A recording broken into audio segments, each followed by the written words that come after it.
Há alguns domingos, nós meditávamos sobre a vocação.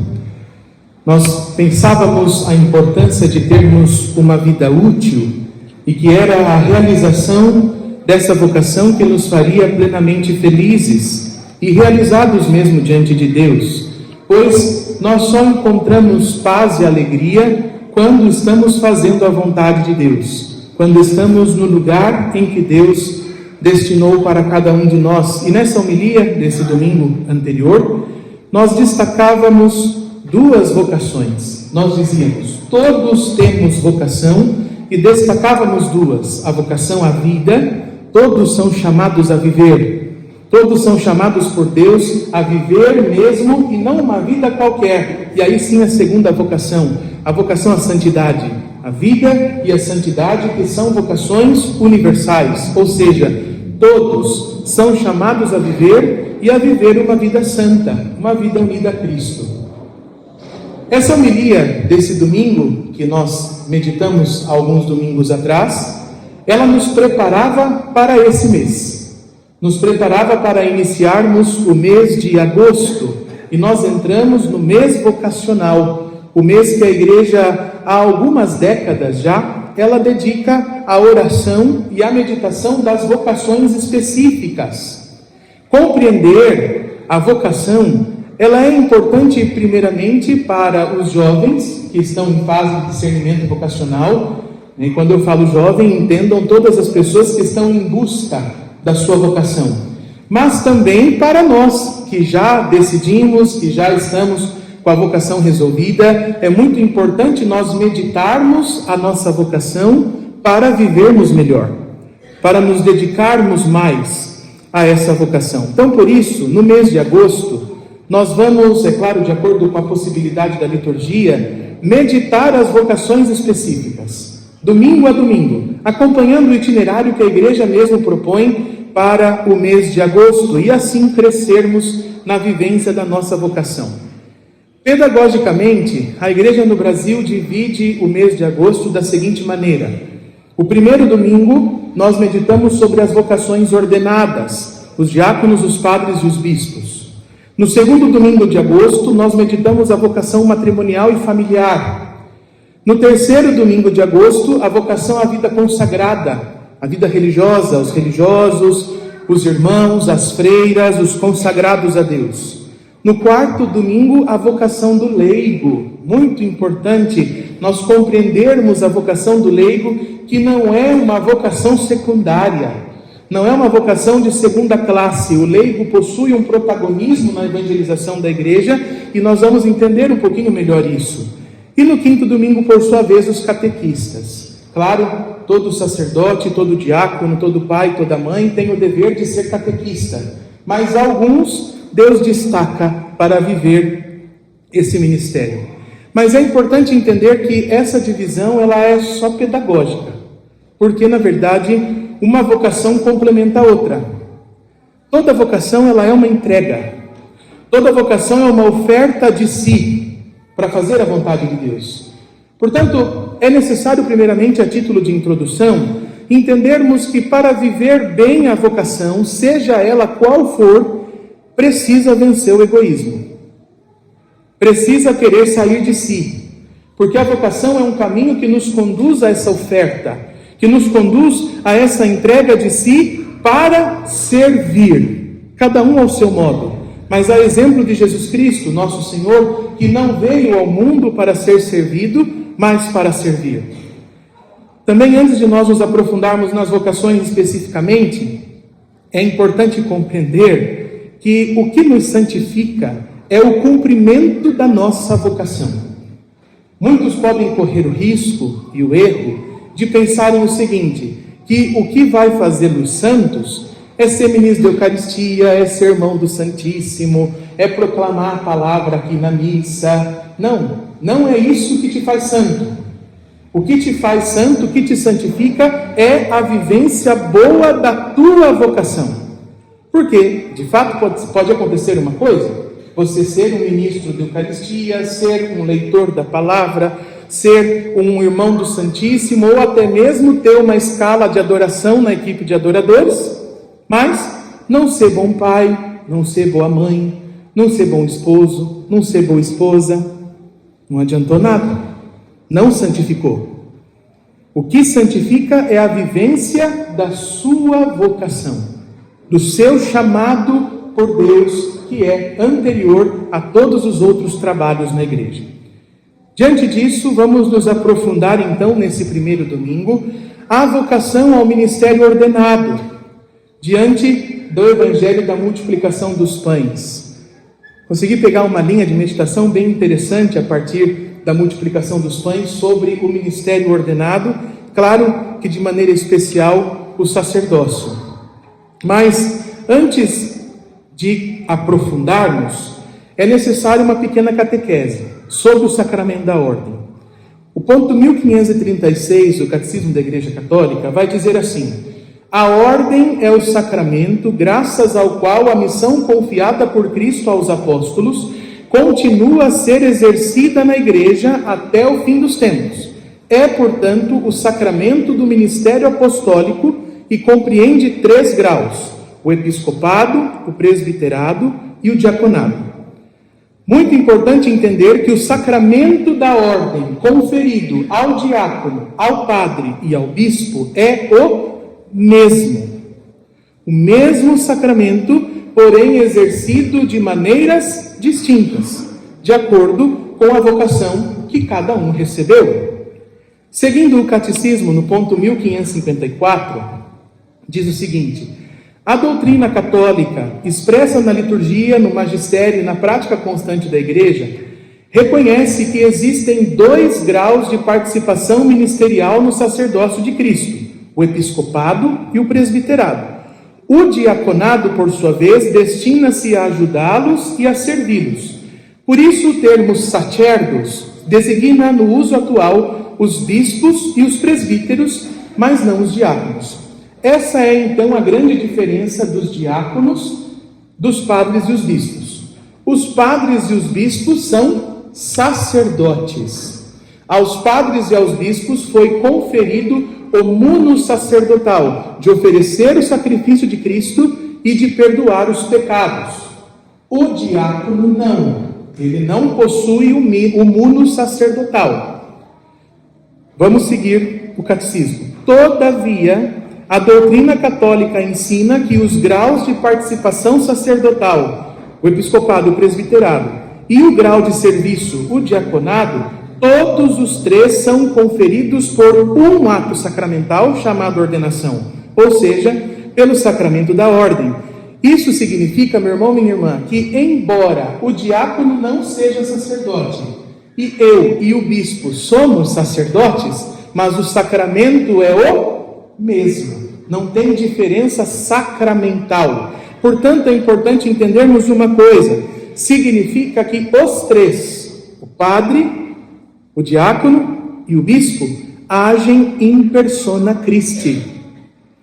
Isso aqui é uma coisa que muitos confundem, porque quando fala do in persona Christi, acha que é somente o padre e o bispo, e o diácono é colocado numa questão de segunda classe. O diácono é colocado de forma secundária, e não é. E isso então significa que os atos que o diácono realiza, bênção, batismo, matrimônio, têm a mesma força e a mesma validade sacramental que quando o padre e o bispo realizam.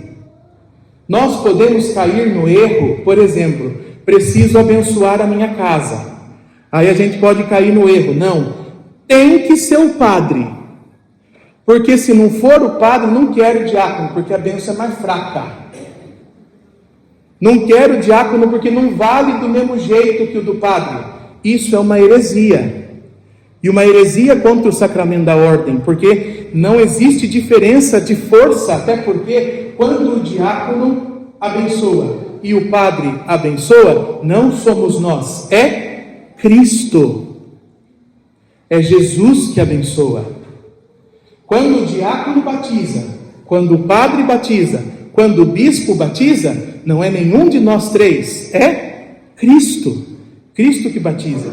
Por isso é muito necessário nós não concebermos o diácono como uma coisa de segunda classe. Pelo contrário, ele também age in persona Christi. Portanto, pasmem, muitos custam acreditar nisso. O diácono pode abençoar a casa, o diácono pode abençoar a imagem, o diácono pode abençoar rosário, o diácono pode abençoar água, fazer água benta. Só que a bênção dele não vai ser mais fraca do que a minha. A bênção é a mesma, porque é Jesus que abençoa, é Cristo que abençoa. Portanto, peçam para o diácono abençoar os objetos de vocês, peçam para o diácono abençoar a água de vocês. Não se apeguem nisso. Tem que ser o padre, tem que ser o sacerdote, porque senão é mais fraco. Isso não existe. Nós cremos no sacramento, nós cremos na ação do Espírito que age tanto no diácono como no sacerdote. Ponto. Dito isso, agora sim, diácono, peço licença, vamos conversar sobre o sacerdócio. Vamos voltar para o Evangelho. Jesus termina o seu relato, a sua pregação sobre o reino de Deus pelas parábolas, fica sabendo da morte de João Batista, e então ele vai para o outro lado do lago. A multidão corre atrás de Jesus, vai todo mundo atrás de Jesus. Quando ele chega lá, ele se depara com essa multidão de 5.000 homens, sem contar mulheres e crianças. Sente compaixão e continua o seu ministério. Jesus continua curando, continua pregando, continua trabalhando. Os discípulos, por sua vez, já um pouco cansados, resolvem dispensar a multidão. Ó Jesus, está tarde, já não está anoitecendo, já trabalhamos demais, nós não temos o que comer aqui, vamos mandar essa galera embora? Acho que deu por hoje. Mais ou menos os discípulos estavam agindo dessa forma. Jesus responde assim: não, eles não precisam ir embora, dai-lhes vós mesmos de comer. Aqui, Jesus confia aos discípulos a tarefa de alimentar. Confia aos discípulos a tarefa de saciar aquele povo. Como? Eles não tinham que comprar, não tinham que comer. E aí um diz: Senhor, nós temos aqui somente 5 pães e 2 peixes. Não tinham dinheiro, era tudo que eles tinham. E pensem, uma coisa que eu nunca tinha pensado: talvez esses 5 pães e 2 peixes fosse a reserva que um deles levou. Deixa eu levar isso aqui para o caminho, que vai que eu tenho fome, e aí eu posso comer isso aqui. Bom, primeiro ponto de meditação. Existem 2 grupos que olham o padre de uma maneira errada. O primeiro grupo endeusa o sacerdote. O primeiro grupo pensa que ele é um anjo, pensa que ele é alguém que já alcançou a santidade, pensa que é alguém que não tem sofrimento, que é alguém que não tem dificuldade, pensa que é um super-homem, pronto para tudo, forte, já está com a santidade garantida. Então vamos encher a cabeça do padre porque ele aguenta. Vamos encher a cabeça do padre porque ele é super-herói, ele foi feito para isso, então vamos lá. Ele tem que fazer, ele tem que me responder, ele tem que me dar tudo que eu estou querendo, porque colocou o padre num patamar acima, colocou o padre num lugar que não é dele, quase que já canonizou o sacerdote, quase que é uma veneração assim gigantesca. Bom, esse ponto de vista está errado, equivocado. Em contrapartida, um outro grupo também olha para o padre como um homem normal demais. Olha o padre como gente como a gente, rebaixa a dignidade sacerdotal, como um homem que pode viver do jeito que o mundo vive, e o padre não tem nada de especial. Ele é igualzinho a nós, que nem nós, né? Rebaixa totalmente a dignidade sacerdotal. Ambos os pontos estão errados. Ambos os extremos estão errados. Então o sacerdote é o equilíbrio disso. No fundo, o sacerdote é as 2 coisas. É um homem normal, um homem comum, um homem fraco, miserável, que veio de uma família comum. Ontem, na abertura do mês vocacional, eu postei um vídeo no Instagram, né, dizia assim: você sabe de onde sai um padre? E aí começavam algumas imagens da minha família, lá atrás, no meu primeiro dia de nascimento, uns vídeos do meu batismo, eu brincando com os meus primos, brincando na praia com meu pai. Normal, família comum, um homem comum, e de fato, um homem que tem 5 pães e 2 peixes só para oferecer. E vou contar uma coisa para vocês. Às vezes nós temos menos do que isso. Às vezes nós temos um pão velho e um peixe pela metade. Só isso que nós temos para entregar. É bonito olhar o que Jesus faz com essa oferta. Jesus diz assim: tragam aqui, trazei-os aqui. Ele aceita a oferta pequena, ele aceita aquela miséria. E assim acontece também na vida do homem, na vida do sacerdote. Jesus aceita os 5 pães e 2 peixes, impõe a mão, abençoa e multiplica. O mesmo acontece conosco. Jesus aceita a miséria que é o sacerdote. Jesus aceita a miséria que nós temos para oferecer, impõe a mão e multiplica. Impõe a mão e faz a graça acontecer. E então Deus nos dá um grande tesouro, o tesouro do sacerdócio. E no sacerdote então se cumpre o que está escrito na carta de São Paulo aos Coríntios: trazemos este tesouro em vasos de barro, para que todos reconheçam que este poder extraordinário vem de Deus e não de nós. Inclusive, esse é o lema da minha ordenação diaconal. Eu escolhi esse lema para a ordenação diaconal para que eu nunca me esquecesse do que eu sou: vaso de barro. E às vezes o barro mais podre. Na maioria das vezes, o barro que se quebra com mais facilidade. Então, quem é o sacerdote? As duas coisas: um homem normal, fraco, que não é anjo, que ainda está buscando a santidade, lutando para alcançar o céu. Ainda não vencemos muitos pecados. É muito importante que vocês saibam de uma verdade: padre também se confessa, porque nós também temos pecados. E eu me confesso uma vez por semana, e tem semana que mais de uma vez ainda, porque nós somos esses homens que ainda não vencemos muitas coisas, ainda estamos lutando, ainda estamos na lida, temos questionamentos, temos sofrimentos, não somos super-homens, mas ao mesmo tempo não somos homens comuns. Não dá para falar que nós somos homens normais, porque nós recebemos de Deus uma graça especial.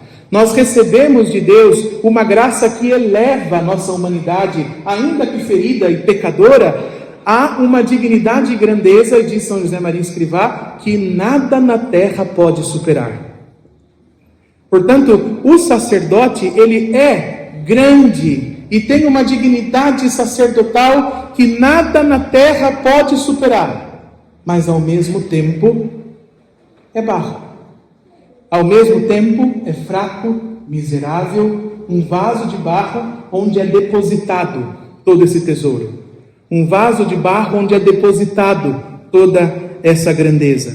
E é importante entender uma coisa: nós somos homens normais que recebemos de Deus essa graça não por merecimento, mas por amor, por misericórdia.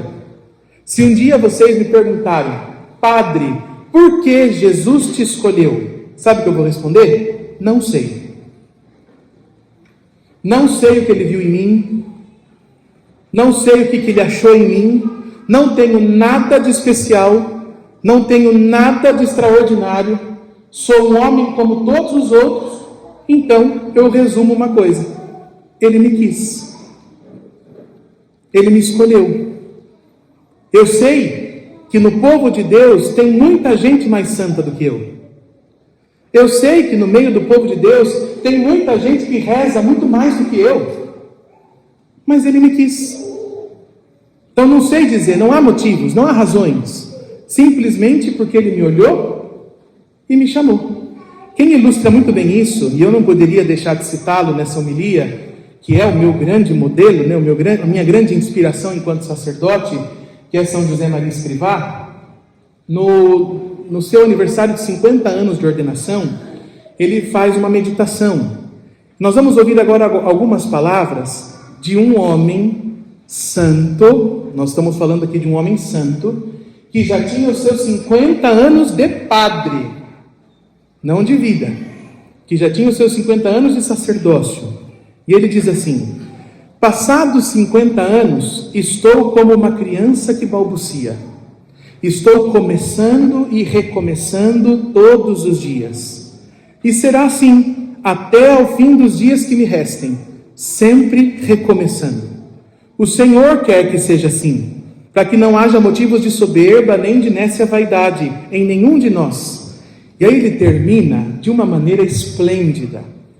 Ele olha para o céu e diz assim: tu, Senhor, és quem és, suma bondade. Eu sou quem sou, o último trapo sujo deste mundo. E no entanto, tu me olhas, me procuras e me amas. Portanto, se um dia te perguntarem quem é o padre, o que é o sacerdote, vocês podem responder desse jeito: o último trapo sujo deste mundo, mas que Deus olhou, amou, escolheu e chamou. O último trapo, pisado, sujo, maltratado, ferido, que não tem nada para entregar, mas que Deus amou, que Deus escolheu, que Deus chamou. Voltando para o Evangelho, vemos então que Jesus aceita os 5 pães e os 2 peixes e entrega para que os discípulos distribuam. Percebam uma coisa: não é Jesus que distribui os pães, é os discípulos que distribuem os pães. E aqui se resume a missão do sacerdote: servir, amar e saciar as almas. São João Maria Vianney diz uma coisa muito importante, uma frase muito famosa: o sacerdote é o amor do coração de Jesus. E nós dizemos isso para os padres nos dias do padre, nos aniversários, e nós falamos isso, mas nós não entendemos muito bem o que isso significa. Então isso não pode se tornar uma frase de efeito, isso não pode se tornar uma legenda da rede social. Nós precisamos entender o que isso significa. Os sacerdotes foram então constituídos por Jesus para dispensar o seu amor, para entregar a graça. Olha que bonito, na multiplicação dos pães, Jesus tem compaixão do povo, Jesus faz o milagre, Jesus multiplica o pão, mas é os discípulos que entregam, é os discípulos que distribuem. É a mesma coisa que acontece na vida sacerdotal. Jesus tem misericórdia do povo, Jesus perdoa os pecados, Jesus consagra o pão e o vinho no altar, Jesus faz o milagre, mas é os sacerdotes que distribuem, é os sacerdotes que entregam. Por isso, o sacerdote precisa ser um homem de profunda oração, porque como é a vida sacerdotal, nós precisamos correr para o sacrário, para a presença de Jesus, catar a graça e entregar. A gente corre para Jesus, cata a graça e entrega. Essa é a necessidade do sacerdote no mundo. E aqui é interessante que a igreja pedagogicamente coloca a meditação do sacerdócio no primeiro domingo do mês vocacional, não porque a nossa santidade é maior, não porque nós somos mais importantes, porque nós vivemos uma santidade superior à de vocês, nada disso. Mas, meu irmão, minha irmã, porque as outras vocações dependem dessa. Sem o sacerdote, não tem perdão de pecado. Sem o sacerdote, não tem Jesus na Eucaristia. Portanto, sem o sacerdote, não tem santidade. Sem o sacerdote, não tem vida na graça. Por isso que nós precisamos dos padres. Por isso a necessidade da vocação sacerdotal. Não porque nós somos maiores, mas porque é a partir dessa vocação que todas as outras são santificadas, que todas as outras podem se unir a Deus. E o Evangelho termina de uma maneira maravilhosa: todos comeram e ficaram saciados. O sacerdote, então, ele é um coração que deve amar todas as almas. São José Maria Escrivá de novo: de 100 almas, nos interessam as 100. O coração do sacerdote precisa ter lugar para todos, precisa se oferecer a todos. Por isso é muito importante nós esclarecermos algumas coisas. Muitos sonham, desejam em ser amigo de padre. Muitos sonham, desejam em ter o padre amigo.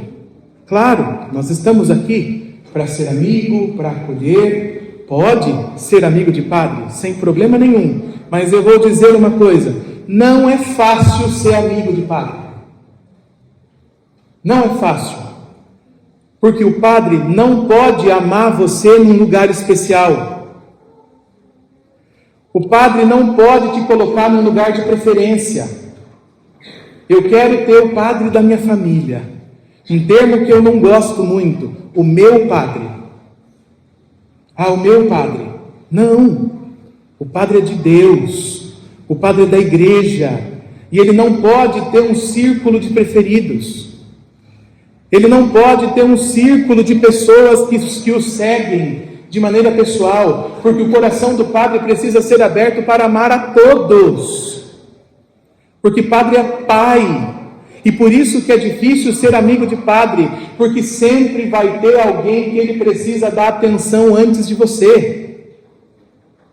Porque quando você quiser o padre, ele vai estar às vezes preocupado com algum enfermo que está precisando no hospital. E ele não vai conseguir te atender, ele não vai conseguir te acolher. E agora, se a gente espera do padre alguma coisa a mais, meu Deus, o padre não fez para mim. Por isso não é fácil.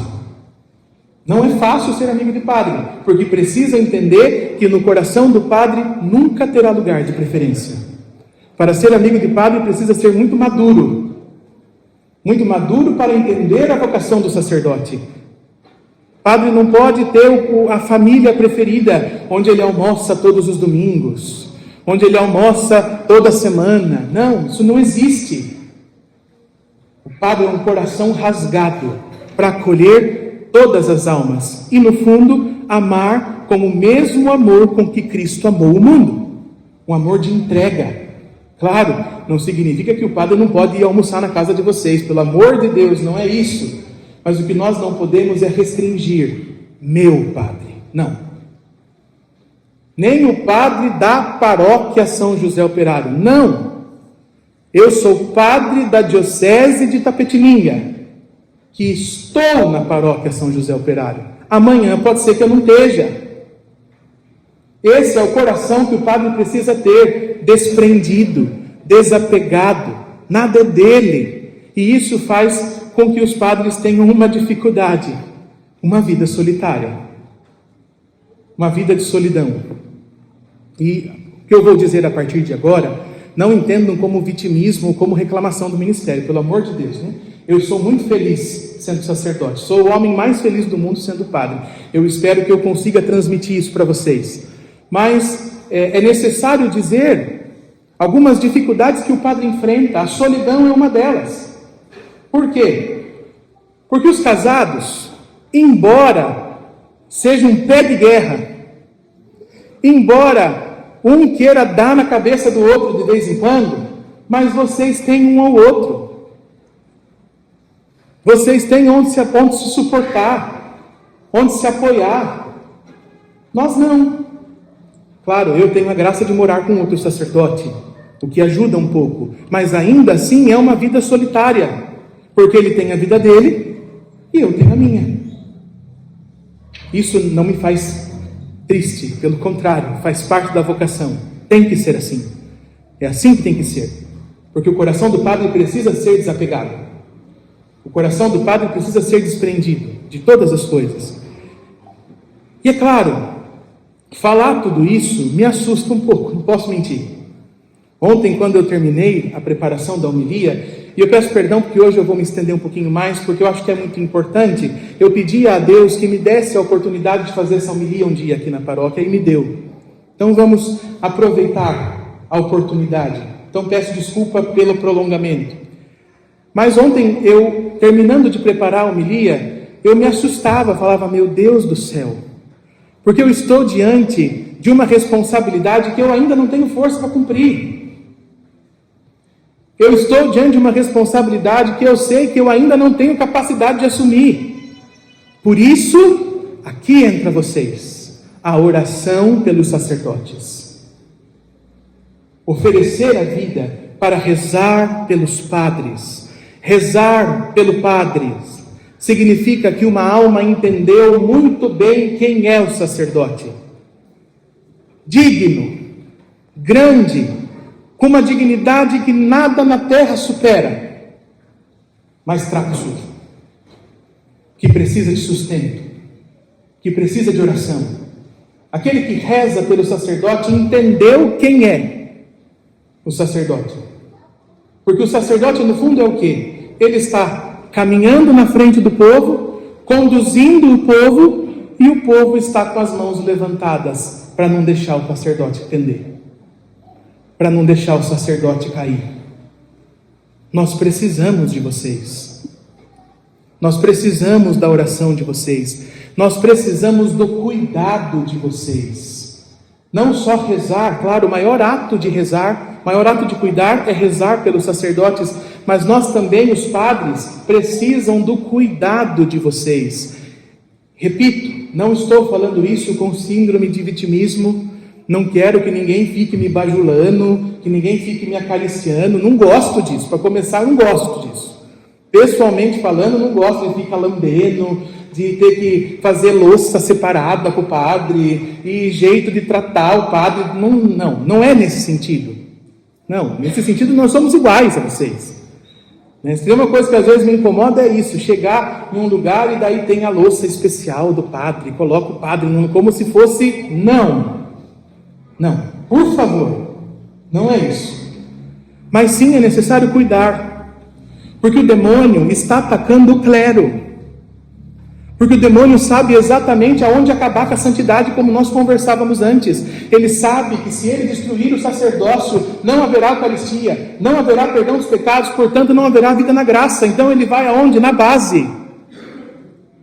Ele vai exatamente no lugar onde ele sabe que ele vai acabar com tudo. Por isso a necessidade de cuidar do sacerdote, não julgá-lo, mas quantas vezes já se está com a pedra na mão, pronta para atacar na cabeça do padre, porque ele não respondeu minha mensagem. Já está com a pedra na mão, pronta para atacar na cabeça do padre, porque o padre não falou comigo, porque o padre não fez o que eu queria, porque o padre sei lá o que, meu irmão, minha irmã. Poucos têm um coração pronto para acolher o sacerdote. Muitos têm a pedra na mão, mas o coração aberto para acolher e cuidar do sacerdote, isso, muito poucos. Muito poucos. Quando foi a última vez que você perguntou para o padre da sua paróquia, eu digo isso porque tem gente de muitas paróquias aqui, porque quando foi a última vez que você perguntou, padre, o senhor está bem? Padre, o senhor está precisando de alguma coisa? Ou às vezes você o vê como algo bem distante e já só chega para exigir, para pedir,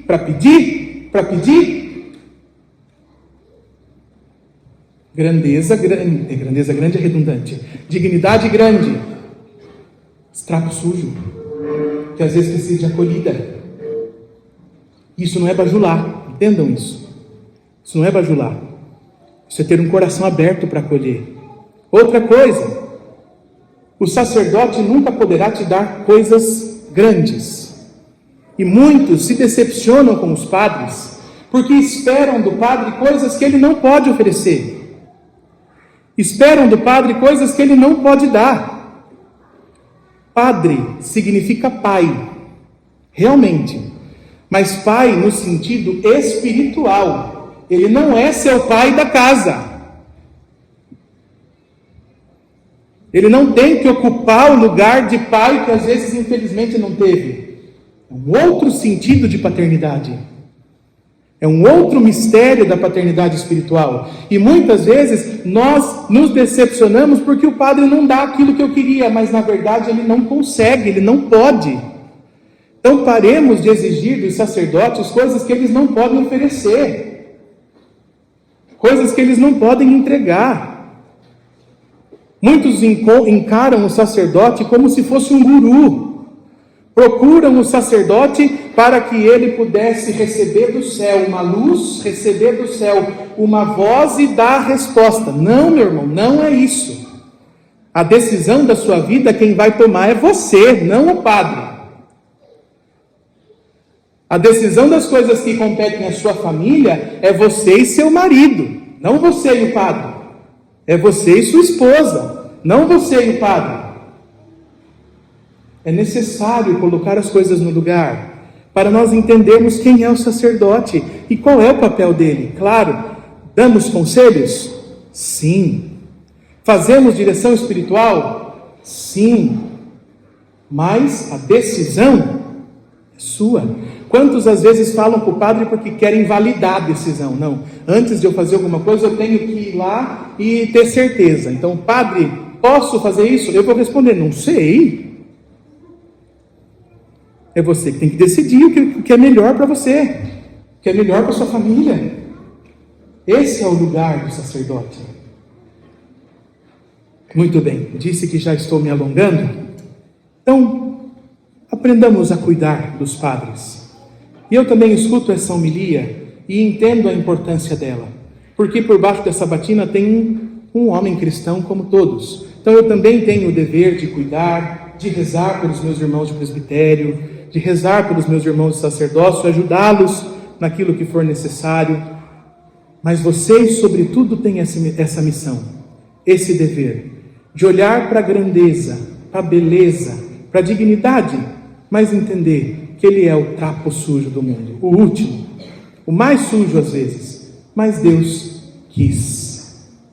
Deus quis. Assim como quer muitos outros que estão aqui. Então você, rapaz, que ao ouvir tudo isso, sentiu um incômodo, sentiu, lógico, eu expus algumas dificuldades, né? E tem mesmo, assim como toda vocação. Nos próximos domingos nós vamos olhar as dificuldades das outras vocações também. Mas tem as dificuldades, mas vale a pena. Digo sem sombra de dúvida, sou o homem mais feliz do mundo por ser padre, por ter respondido aquilo que Deus me pediu. Portanto, você, rapaz, que sentiu esse incômodo, os casados não tem que sentir mais nada não, tá? Porque vocês já resolveram a vida de vocês. Por favor, vocês não têm que largar a família para querer ser padre agora, nada. Assumiu a bucha? Vai até o fim agora. Mas você que ainda não assumiu, num outro momento nós entramos nessa situação. Depois a gente conversa no final da missa. Muito bem. Mas você, jovem, que sentiu um incômodo, um aperto, uma pulga atrás da orelha, tenha coragem. Escute. Escute Jesus bater na porta do coração. Tenho certeza, vale a pena. É uma vida muito feliz. É uma vida plenamente realizada. Portanto, não tenha medo de responder. E aos demais, rezemos, cuidemos dos sacerdotes, entreguemos a nossa vida também em oração por esses homens pecadores, fracos que somos, mas que resolvemos entregar a nossa vida para Deus, para fazer a vontade do Senhor. Claro, como disse, e aqui termino, não é uma vocação mais importante. Inclusive, nos próximos domingos nós vamos continuar o nosso itinerário. Mas não podemos dizer, não podemos negar, é sim diferente. É sim uma graça especial, não por dignidade, não por merecimento, mas por amor e misericórdia. Louvado seja nosso Senhor Jesus Cristo.